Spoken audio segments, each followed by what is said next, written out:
पुराने ज़माने की बात है कि एक गांव में दो भाई रहते थे। बड़ा भाई तो अमीर था लेकिन छोटा भाई था कंगाल। एक दफ़ा नए साल के दिन जब सारा शहर जश्न की तैयारी कर रहा था, इस छोटे भाई के घर खाने को चौल न थे। वो अपने बड़े भाई से एक सिर चौल उधार मांगने के लिए गया, लेकिन उसने उसे टका सा जवाब दिया। जब वो नाउमीद होकर वापस आ रहा था तो उसे रास्ते में लकड़ी का भारी गट्ठा उठाए हुए एक बूढ़ा मिला। बूढ़े ने उससे पूछा, तुम कहाँ जा रहे हो? मालूम होता है तुम किसी मुसीबत में पड़े हुए हो। छोटे भाई ने उसे अपनी मुसीबत की सारी कहानी सुना दी। बूढ़े ने उसे हौसला दिलाते हुए कहा, अगर तुम लकड़ी के इस गट्ठड़े को मेरे घर तक पहुंचा दो तो मैं तुम्हें एक ऐसी चीज़ दूंगा जिसकी मदद से तुम माला माल हो जाओगे।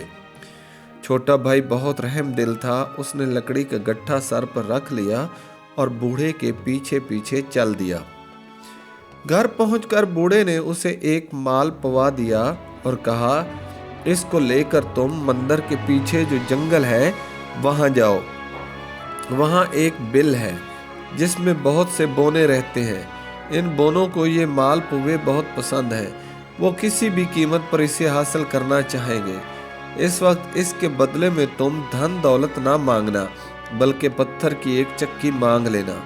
बाद में तुम्हें इस चक्की की करामात मालूम हो जाएंगी। बूढ़े से रुखसत होकर छोटा भाई इस जंगल में आया।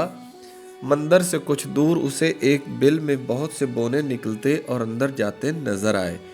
वो एक दरख्त को खींचकर अपने बिल तक ले जाने की कोशिश कर रहे थे। ये उनके लिए बहुत मुश्किल काम था। छोटे भाई ने कहा, अच्छा, मैं तुम्हारे लिए ये दरख्त बिल तक ले चलता हूँ। बिल के पास आकर उसे एक महीन सी आवाज़ सुनाई दी, मुझे बचाइए, मैं मर जाऊँगा। यह सुनकर छोटे भाई ने घबराकर चारों तरफ देखा। उसके पाँव की उंगलियों के बीच में एक नन्हा सा बोना भींचा जा रहा था। इसने बोने को झट से उठा लिया। असल में ये बोनों का राजकुमार था। बोनों के राजकुमार की नज़र जब माल पौवे पर गई तो वो बोला, मेहरबानी करके ये माल पौवा मुझे दे दीजिए, इसके बदले मैं आपको बहुत से जौहरात दूंगा। लेकिन छोटे भाई को बूढ़े की बात याद थी। उसने माल पौवे के बदले में पत्थर की चक्की मांगी। राजकुमार ने राजा से सिफारिश की तो इसने चक्की देना मंजूर कर लिया। जब चक्की लेकर छोटा भाई चलने लगा तो बोने राजा ने कहा, देखो भाई, ये हमारे राज की सबसे कीमती चीज़ है। इसका इस्तेमाल सोच समझ कर करना। तुम इस चक्की को दाहिनी तरफ से चक्कर देकर जो चीज़ मांगोगे वो इसमें से निकलनी शुरू हो जाएगी, और जब तक इसे बाएं तरफ से चक्कर नहीं दोगे वो चीज़ निकलती ही जाएगी। छोटा भाई पत्थर की चक्की लेकर घर आया। उसकी बीवी अपने शौहर के इंतज़ार में भूखी प्यासी बैठी हुई थी। शौहर को खाली हाथ आते देखकर वो बहुत नाउमीद हुई, मगर छोटे भाई ने आते ही कहा, जल्दी से फर्श पर चटाई बिछाओ। चटाई पर चक्की रख कर छोटे भाई ने इसे दाहिनी तरफ से घुमा कर कहा, चावल निकालो। बस इतना कहना था कि चावलों के ढेर लग गए। फिर वो बोला, मछली निकालो। अब मछली निकलना शुरू हो गई। इस तरह इसको जिन जिन चीज़ों की ज़रूरत थी वो सब इसने चक्की से हासिल कर ली। फिर इसे ख्याल आया कि अब तो मैं अमीर आदमी हूँ, मुझे तो आलीशान मकान में रहना चाहिए। इसलिए इसने चक्की को घुमा कर नया मकान, अस्तबल, गोदाम, गरज ये कि शान शौकत की सब चीज़ें मांग ली।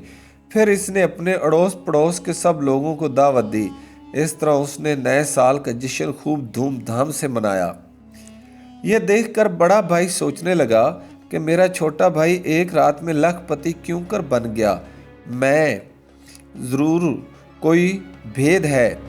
वो छुप कर दरवाजे के पीछे खड़ा हो गया। उसने देखा कि छोटा भाई एक चक्की को घुमाकर मिठाई के टोकरों के टोकरे भर रहा है और उन्हें मेहमानों को दे रहा है। बड़े भाई ने इरादा कर लिया कि मैं किसी न किसी तरह इस चक्की को ज़रूर हासिल करूंगा। रात को जब सब सो रहे थे, वो अपने भाई के घर पिछवाड़े से घुसा और चक्की उठाकर निकल भागा। चक्की को लेकर वो एक कश्ती में सवार हो गया और इरादा किया कि किसी अलग जजीरे में इसे ले जाऊं और लखपति हो जाऊं। हुआ ऐसा कि अपनी कश्ती में ज़रूरत की और सब चीज़ें तो वो ले आया था, मगर नमक लाना भूल गया था। इसने चक्की चलाकर कहा, नमक निकालो, नमक निकालो। ये कहने की देर थी कि चक्की में से ढेरों नमक निकलना शुरू हो गया। बड़े भाई को चक्की रोकने का तरीका मालूम नहीं था।